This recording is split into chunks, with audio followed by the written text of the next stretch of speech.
परंतु पोलीस प्रशासन त्या गोष्टी उघड्यावर आणायच्या नव्हत्या आणि फक्त चोरांना संरक्षण द्यायचं होतं, म्हणून त्यांनी या ठिकाणी या गोष्टीला गुन्हा दाखल करा 2-2 दिवस त्यांनी ठिकाणी विलंब लावलेला आहे। माझा मेंढपाळ शाळे मेंढ्या सोडून बायका पोरांकडे मेंढ्या राहणं सोडतो आणि 2-2 दिवस त्या ठिकाणी पोलीस स्टेशनला जातो। यांच्या पोलिसाच्या ठिकाणी पोलीस स्टेशनचे पोलीस अधिकारी माझ्या मेंढपाळाचा अपमान करतात, अपमानास्पद वागणूक देतात।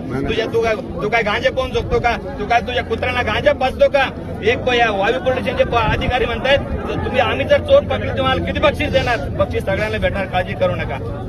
कारण आज हा मेंढपाळ जागा झालेला आहे। आज फक्त हे आंदोलन ही खाली झाकी, अभी पुरा काम बाकी आहे। 6 दिवसात जर या ठिकाणी आरोपीचा तपास लागला नाही आणि माझ्या मेंढपाळचा मुद्देमाल परत भेटला नाही, साहेब तुम्हाला सांगतो या ठिकाणी नाशिकच्या ग्रामीण पोलीस एसपी समोर एवढं मोठं रस्त्यावर एवढं मोठं आंदोलन ऑफिस समोर की त्यांच्या जीवनात त्यांनी आतापर्यंत कधी बघितलं नसणार। आपण ज्या पद्धतीने मेंढपाळांच्या या जे पशुधन आहे त्यांच्या सुरक्षेचा प्रश्न उपस्थित करताय, कोणकोणते उदाहरणे तुमच्या समोर आहे आणि काय काय झालेलं आहे यापूर्वी? यापूर्वी जर आपण बघितलं संभाजीनगर मध्ये जवळजवळ 3 ठिकाणी मेंढपाळांच्या चोऱ्या झाल्या। त्या ठिकाणी एका मेंढपाळाचे 12 लाखाची, एक मेंढपाळ 3 लाखाची, एक मेंढपाळाची 4 लाखाची आणि अहिल्यानगर या ठिकाणी 2.5-3 लाखाची चोरी सशस्त्र दरोड्यात टाकून म्हणजे शस्त्रांनी मारहाण करून त्या ठिकाणी सोने आणि पैसे या ठिकाणी मेंढपाळाचे नेलेले होते।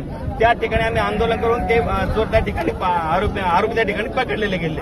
परंतु त्यानंतर आज ही घटनाची घडते या ठिकाणी मेंढपाळाला काहीच केलं जात नाही, त्याला कळत देखील तो झोपल्यानंतर त्याला सकाळी उठल्यानंतर कळतं आणि थोडक्यात या ठिकाणी बेशुद्ध करण्याचा एक प्रकार या ठिकाणी या चोरीमध्ये वापरल्याचा आम्हाला संशय आहे। त्यासाठी आमची शासनाकडे मागणी आहे की बाबा शासनाने या ठिकाणी मेंढपाळाला शस्त्र परवाना दिला पाहिजे की जेणेकरून त्याच्याकडे स्वतः शस्त्र असेल तर त्या ठिकाणी तो स्वतः संरक्षण करू शकतो। आम्ही हे मान्य करू शकतो या ठिकाणी पोलीस दल कमी आहे, पोलीस प्रशासन कमी आहे, प्रत्येक ठिकाणी मेंढपाळापर्यंत पोलीस पोहोचू शकत नाही।